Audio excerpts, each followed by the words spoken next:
तुमच्यापैकी कोणी कोणी केसर खाल्ला हो? केसर खाल्लाय का? नाही ना? मग विमल खा.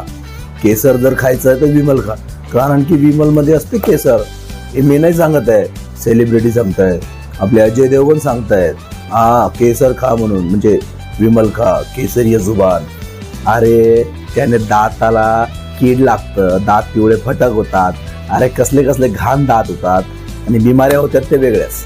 असो, तर या गोष्टीपासून दूर राहा बरं का. आणि सर्वात महत्त्वाचं माहिती आहे का, आपल्याला ज्या काही जाहिराती दाखवल्या जातात ना, त्या जाहिरातीमध्ये सगळ्यात महत्त्वाचं काय माहिती आहे का तुम्हाला? त्या जाहिरातीमध्ये असं दाखवलं जातं की तंबाखू पिल्याने किंवा खाल्ल्याने कॅन्सर होतो. तर मित्रांनो, तुम्ही स्वतः कॅन्सर हॉस्पिटलला एखाद दिवशी एखादी भेट देऊन पहा, तर तुम्हाला 70% त्यामध्ये असे पेशंट मिळतील की त्यांच्या आयुष्यात सुद्धा तंबाखूला स्पर्श सुद्धा केला नाही. असे पेशंट तुम्हाला त्या दवाखान्यामध्ये मिळतील. तर मित्रांनो, आपल्याला कॅन्सर होतो तर कशामुळे? याची कारणं वेगळेच आहेत. तर जिथं